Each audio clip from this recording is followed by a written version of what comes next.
Question मेरे पास Lagrange's linear equation का और पार्शियल डिफरेंशियल इक्वेशन गिवन है। मुझे इस पार्शियल डिफरेंशियल इक्वेशन को सोल्व करना है। देखो मेरे पास जनरली फॉर्म होती है P P plus Q Q is equals to R, जिसमें मेरे पास जो स्मॉल पी और स्मॉल क्यू होता है, स्मॉल पी होता है मेरे पास partial derivative of Z with respect to X, और स्मॉल क्यू होता है मेरे पास partial derivative of Z with respect to Y. और जो मेरे पास कैपिटल पी क्यू आर हैं ये फंक्शंस होते हैं एक्स वाई जेड के, जो मेरे पास कैपिटल पी क्यू आर है, और स्मॉल पी क्यू क्या होते हैं पार्शियल डेरिवेटिव्स। तो यहाँ से देखते हैं कंपेयर करके मेरे पास कैपिटल पी और कैपिटल क्यू और आर की वैल्यू क्या होती है। देखो कैपिटल पी हो जाएगा मेरे पास X square plus 2y square, और कैपिटल क्यू हो जाएगा मेरे पास माइनस एक्स वाई, और ऐसे ही कैपिटल जेड की आर की वैल्यू क्या हो जाएगी मेरे पास, ये हो जाएगा एक्स जेड। तो यहाँ से मैंने पी क्यू आर की वैल्यूज को निकाल दी। इसके बाद नेक्स्ट स्टेप होता है मेरे पास ऑक्सिलरी इक्वेशन को राइट डाउन करना। ऑक्सिलरी इक्वेशन होती है मेरे पास लैग्रांजेस में d x upon p is equals to d y upon q is equals to d z upon r. अब इसमें मैं क्या करूँगा, पी क्यू आर की वैल्यूज को पुट डाउन करूँगा।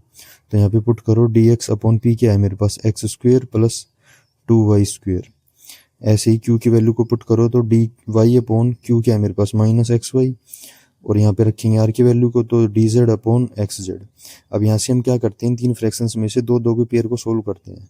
तो पहले इनके पेयर को लो, शुरू के दो को, तो d x upon x square plus 2y square is equals to d y upon minus x y. इसको सोल्व करते हैं। देखो इसको सोल्व कैसे करेंगे, यहाँ से थोड़ा कॉम्प्लिकेशन पार्ट है, इसको समझना ध्यान से। क्या करता हूँ मैं, क्रॉस मल्टीप्लाई करता हूँ, तो d x upon d y is equals to x square plus 2y square upon minus x y. अब यहाँ से मैं क्या करूँगा, देखो दोनों तरफ मैं ना 2x की मल्टीप्लाई करता हूँ। ये क्यों करता हूँ ये तुम्हें आगे समझ में आएगा। तो 2x की मल्टीप्लाई करो बोथ साइड, तो 2x dx upon dy is equals to 2x into x square plus 2y square upon minus x Y.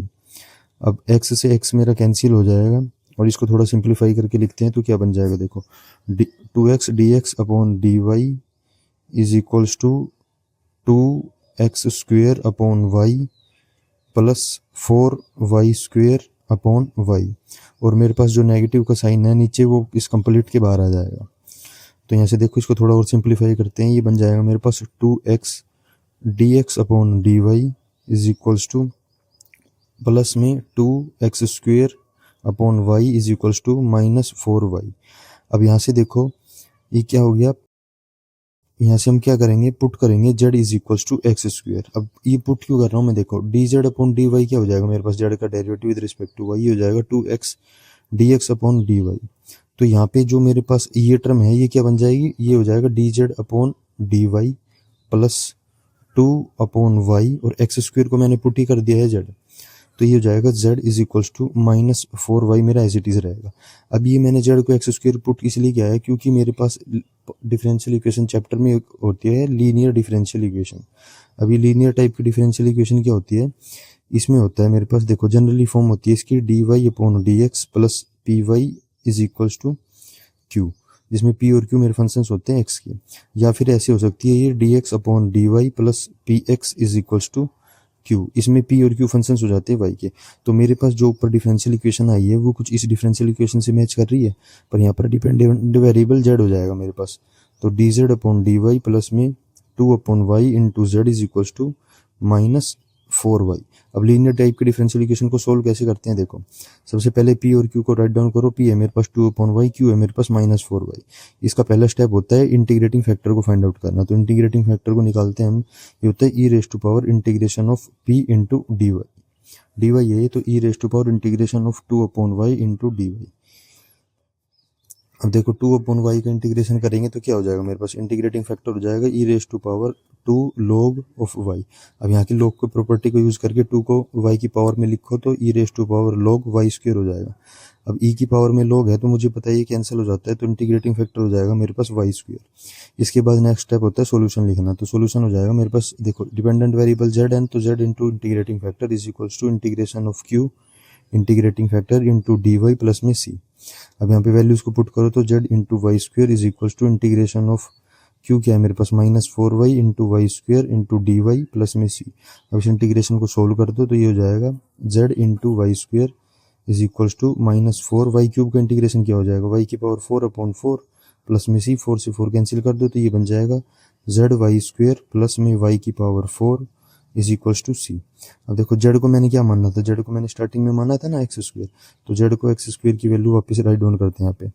देखो मुझे पता है जेड था मेरे पास एक्स स्क्वायर, तो यहाँ पे एक्स स्क्वायर पुट करो तो ये हो जाएगा x square Y square plus Y की power 4 is equals to c. इतना करने के बाद मैं क्या करता हूँ, इसमें यू मान लेता हूँ। यू किसको मानते हैं हम, एक्स स्क्वायर प्लस वाई की पावर 4। देखो मेरे पास जो 3 फ्रैक्शंस आए थे स्टार्टिंग में ऑक्सिलरी इक्वेशन में, उनका जब मैं किसी 2 फ्रैक्शंस का सॉल्यूशन निकालता हूँ तो उसमें एक को मानता हूँ u, इसका जो सॉल्यूशन आता है उसको मानता हूँ u, और फिर नेक्स्ट दो फ्रैक्शंस को सोल्व करता हूँ, उसका जो सॉल्यूशन आता है उसको मैं मानता हूँ v। ऐसे ही मेरा फाइनल सॉल्यूशन निकलता है। तो अभी इस 2 फ्रैक्शंस को सोल्व करते हैं और देखते हैं क्या सॉल्यूशन आता है मेरे पास। मेरे पास 2 फ्रैक्शंस है ये, d y upon minus x y is equals to d z upon x z. तो एक्स से एक्स को कैंसिल करो, क्या बन जाएगा, ये हो जाएगा d y upon y plus d z upon z is equals to 0। D y upon minus y को मैं राइट साइड ले गया, तो इंटीग्रेट कर दो तो क्या हो जाएगा, log y plus log z is equals to log C1 लिख लो, यहाँ पे C मैंने पहले लिख दिया था C1। तो log की प्रॉपर्टी लगाओ, क्या हो जाएगा y z into log is equals to log C1। अब दोनों तरफ log है तो मेरे पास कैंसिल आउट हो जाएगा, क्या वैल्यू हो जाएगी, y Z is equals to C1। ठीक है, ये मेरे पास आ गया, इसको मैं सॉल्यूशन को मान लूंगा v is equals to y z. अब देखो u भी आ गया, मेरे पास v भी आ गया, तो लैग्रांज का फाइनल सॉल्यूशन क्या होता है, सॉल्यूशन होता है मेरे पास f of u comma v is equals to 0, जिसमें मेरे पास u और v इंडिपेंडेंट सॉल्यूशंस होते हैं। तो u और v की वैल्यू पुट करो तो X square Y square plus Y की power 4 comma Y Z is equals to 0। ये मेरे पास फाइनल सॉल्यूशन हो जाएगा मेरे पास, जो Lagrange partial differential equation given थी। Thank you.